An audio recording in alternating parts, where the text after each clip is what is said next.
Mark, hello, how are you? Very well, thank you. Good. We're going to start with this week, the two games that have just gone. Two pretty unexpected results, would you say? Yeah, you wouldn't expect it, but football's a funny game. It can punch you in the nose when you're not expecting it. It's how you react. Lots of teams are losing games, and we've been no different over the last week, so we have to react now. And we have to put on a team on the pitch that want to work and want to run. The one thing that an opposition can't stop you doing is running. And I think we've got maybe away from that a little bit. With 8 games left, this was the first blip of the season where you've lost 2 games in a row. Yeah. And that's the first time it's happened since the 29th of April last year. Would you class this as just a bad week at the office, or is this sort of a bit more than that? Yeah, I think. Listen, media yourselves will be making more out of it than we are because we've lost 2 games, and that's what the media do. It's a story because Yeovil have lost a couple of games, and I know you have to ask the questions, but we just have to make sure we stick together, and I include the fans in that because they're a massive part of it. They could be the biggest part, and they're part of what we do, and we need them to be with us, and I know they will be in the next 8 games. So for us on the inside, we've lost 2 games. Confidence is good, is fine. Players are in good spirits, and we're looking forward to the game Saturday. That's what I was going to ask you. On social media after Tuesday's game, there was a huge outpour of emotion from Yeovil fans, all realistically quite negative. Was that? Not huge. Not huge. What, but 10 fans or? Quite a lot on all social media platforms. Have you got anything to say to them to try and... Did you not listen to my interview after the game? Yes, yeah, I know. And you said that it. You needed... this is the time where you needed these fans. And I've just said it again. Okay. So the fans, I'll say it again, the fans are just as important as the players. Yeah. We need the fans to support their football club.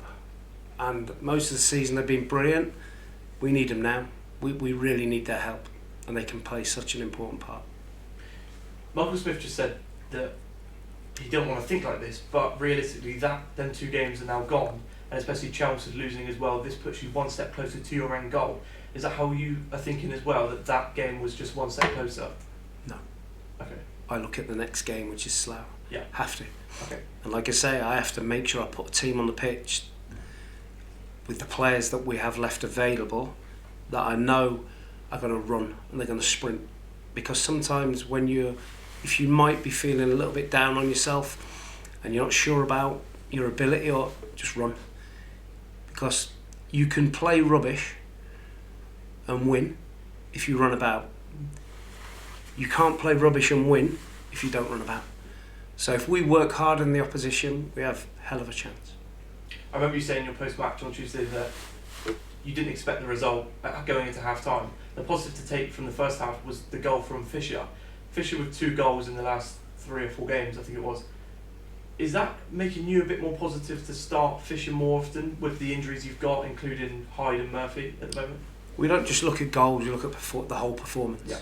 The goal is a snapshot of a couple of seconds. We look at the whole performance, not just one moment in time. You know, like at the end of the day, the goal meant nothing because we lost 3-1. So for us, it's about the performances of each player. And if we get, it's no good scoring. This is not aimed at Fish, but if you score a goal and you're 5 out of 10, it doesn't matter about the goal. If you win 1-0, maybe because it's the winning goal. So we need 7 or 8 players that are a 7, 8 out of 10 to win the game. And moving on to Saturday, what do you know of Slough's is currently sit 10th as well? I know the same as I do about every other team in this league, that they have some good players, and the manager is a really good player. The manager's done a brilliant job at Slough. But I know that he'll be saying to his players, like every other manager, that Yeovil's a free hit. So when I watch every team, they're totally different to when they play at Yeovil or against Yeovil, because that's what big clubs do when they come to town. they give the opposition players energy and an incentive to play really well. And again, we have to match that. We can't not match physically the opposition because their level's going to be so high. So they got some good players. They lost last night. Tough game, 3G. We have to deal with all of that. But I just want to see a hard-working performance. Is it part of the team to then regroup, sort of focus, leave that out of the way the last week and go ahead on Saturday and try and the hardest to win and get 3 points? There is no other way. There's no point dwelling on the past. It's the only way. And any injury updates going into this weekend? We have a couple of knocks, yeah. We got a couple of bruises from the other night, so we'll see how they are tomorrow. And finally, on the Torquay situation, what are your thoughts on that? I know we spoke a few weeks ago about the Torquay situation, but now the 10 points deducted. Is this a worry for you? Or not, obviously not for Yeovil, but for lower league football? I'd just say to our fans, how lucky are we? How lucky are we that we've got a stable ownership who's put money in the club and we're going in the right direction. It can happen to anyone. So, you know, when our fans are feeling a bit down and we lose a game, just think about teams like Torquay that are in a real pickle and puts everything into perspective. Best luck for Saturday. Thanks, Liam. So, Mark, as Liam has touched on, there was obviously Slough playing last night. Did you go to the game at all to get any ideas? They obviously gave us a good game when they came to Hewish Park a few weeks ago. You expecting a similar kind of battle when we travel there on Saturday? Yes, I've seen the game from last night. Two teams playing on 3G. Tight game, could have gone Slough's way. I'm expecting a really tough game for the reasons I've just mentioned, that it's a free hit for Slough and their players' levels raised by 25% when they play Yeovil. We've also heard that there is obviously the small injury update. Obviously Cooper came off on Tuesday. It looked like quite a serious one. Is it perhaps not as bad as first feared?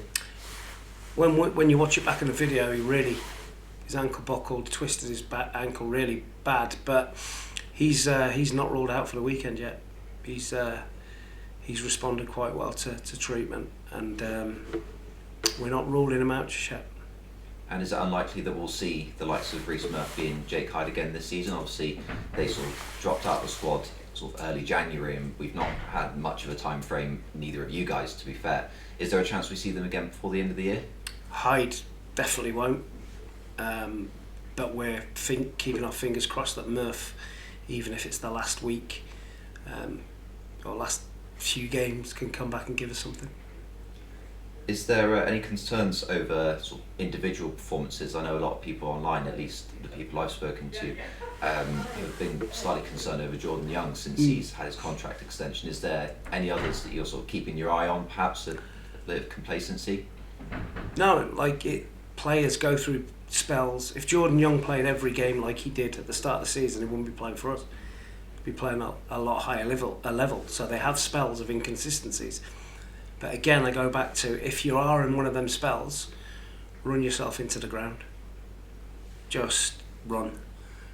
And if you do that and you stop the person you're playing against playing well, you've done the job for your team without playing well. But you've influenced our team and the opposition. So I can put up with players being a little bit off form, off colour. And this is not aimed at Jordan, but what I can't have is our running data and running stats, or our sprinting and high intensity efforts being down from 3 weeks ago. And finally, with injuries coming into the squad as well, I'm hoping that we get some of those players back. I assume your mind is still not changed over any late minute transfers. Obviously there's a couple of weeks until the deadline at this level. Is there half a mind ahead of next season as well, in case of having to have square pegs and round holes, with the likes of Worthington having to fill in at right back? Of course that's an issue, but we gambled out on having a smaller squad with more quality. Obviously on the whole that's worked up until the last few weeks, when you look at Murphy, Hyde, Smith injured, big massive players for us, but that's That's just football. If we could bring a player in now that eased the burden and helped Worthy go back into midfield where he's best, then of course we'd do it. Is there loads and loads of quality players available that